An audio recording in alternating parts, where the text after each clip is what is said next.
I have a new girlfriend now and I'm moving in with her. We're getting a divorce and you should go stay with your parents. I don't understand what you're saying. I don't need you anymore. If you want, you can live with my parents and take care of the house. Julian, you get it. My in-laws and my husband laugh at me. They're terrible people. But for me, this is better, so all of you need to leave. My name is Julianne, and I'm 35 years old. I work in an office. I've spent my whole life working. After college, I started working for a big company. For 13 years, I worked hard and earned promotions. Now I'm a department manager at a young age. I have a great boss and a team of talented coworkers. Work is fulfilling, but my personal life hasn't been. I had a boyfriend in college, but none since I started working. Worried about me, a friend hosted a dinner party where I met Jake. He was kind, had a nice smile, and we had a lot in common. We became friends, exchanged numbers, and started going out to eat together. Eventually, he told me he liked me and we started dating. We got along great. He proposed, and we got married. I was overjoyed to marry the man I loved deeply. Soon after, I visited his parents' home to meet them. They were very kind and warmly welcomed me. Julian, it's wonderful to meet you. I can't believe such a lovely person is marrying our Jake, they said with tears in their eyes. We're so proud of our son for bringing such a good woman here. Hey Mom and Dad, cut it out. You're scaring Julianne. Oh dear, if you really feel that way, you can say so. It's just a compliment, so don't worry. His parents were very friendly and easy to talk to, much like him. Julianne works for a big company, right? Yes, she does. It's impressive to see a woman who works hard. Will you stop working after you're married? No, I plan to keep working. Well, having a stable job at a good company is a good thing. I felt relieved.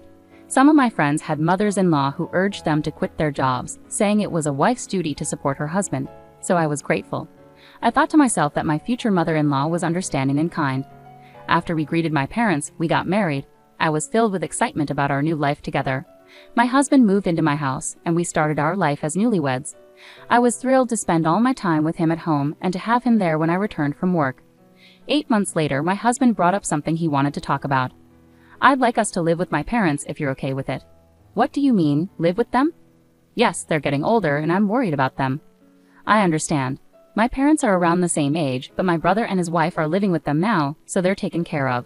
But since you're an only child, it makes sense that you're concerned about your parents. Are we moving in with them? Yes, that's the idea, but I'm not sure if there's a spare room available. They use every room for one reason or another. Actually, if you're okay with it, I think it would be a good idea to renovate my parents' house and turn it into a duplex. A duplex? Yeah, that could be a lot more affordable than buying a new house. We get to live in a nice, spacious home and still have our own privacy, right? I think so too. It sounds like a great idea. My in-laws are nice people and living in separate units would make things less stressful. Great, I'm glad you're on board. My parents will be thrilled. I was happy to see my husband so pleased. Later, when my in-laws visited, they were very grateful too. They were such a kind and cheerful family that I didn't mind the idea of living close to them.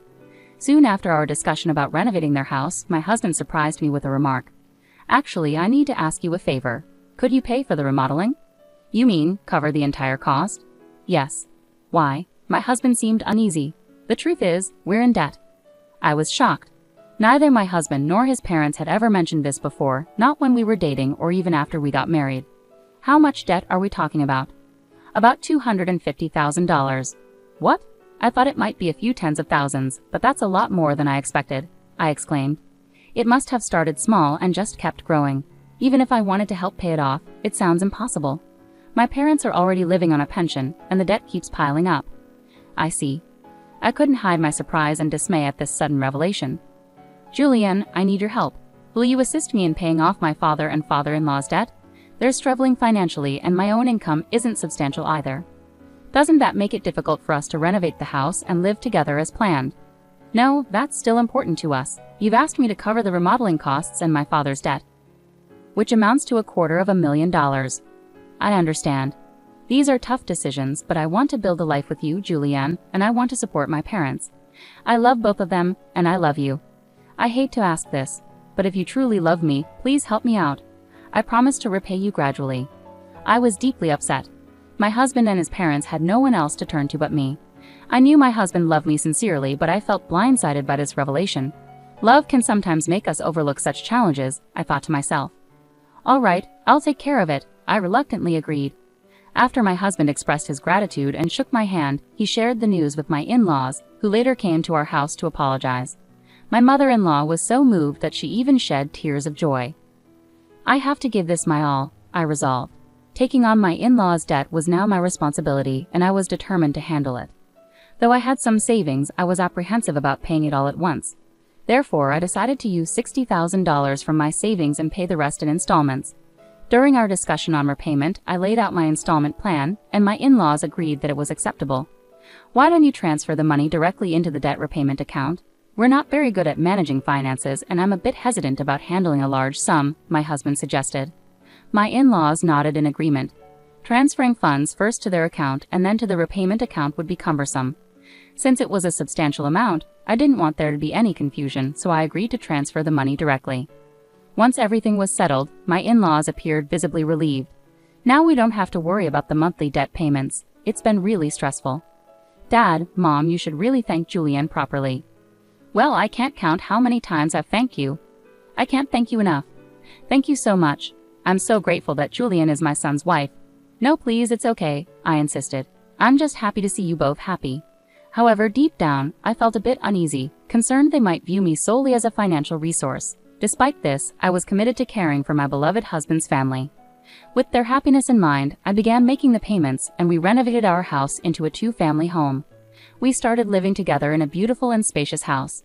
My in-laws were thrilled, and my husband's eyes sparkled with joy in our new home. I enjoyed cooking in the new kitchen and appreciated the renovations. It made things more convenient and closer to my work, cutting down my commute and giving me more time for personal pursuits, like studying. I worked tirelessly every day to pay off the debt. However, something troubled me deeply. My husband didn't contribute anything towards paying off his parents' debt. Despite his initial promise to help, he never used any of his own earnings for this purpose. When I asked him about it, he claimed his salary wasn't sufficient. I requested to see his pay stubs, but he refused, leaving me in the dark about his income. For about a year, I diligently worked to reduce the debt. One day, my in-laws inquired about the remaining balance. "If it's been a year, you must have made a dent in the debt, right? We've managed to pay off about $60,000 this year, so there's still roughly $180,000 left," I explained. My in-laws were astonished. "What? You've already paid off that much, Julian? That's incredible. At this rate, you'll clear the debt in about 5 years. I'm determined to keep working hard until it's paid off," I assured them. "Thank you so much," my husband's parents said, crying tears of joy. Seeing them so happy made all the hard work worth it. A few days later, I faced a surprise. I had to work extra hours, so I told my husband I would be home late. But the work went well, and we finished on time. I hurried home, planning to cook dinner for my family. When I opened the door, I saw my in-laws' shoes. "Oh, my in-laws are here," I thought. I walked towards the living room and overheard my in-laws and husband talking. "You were smart to marry her, Jake. You did well. I can't believe she's so wealthy. When I found out she works for a big company, I made sure to be careful and win her over. You should appreciate her more." "Wow, you're one of the people who caused that debt." "What? But I owe the least." "What are you talking about? How much did you spend on horse racing? Your gambling is terrible." "I hit the jackpot once in a while, so sometimes we were actually ahead." "How can we be ahead when we owe $250,000?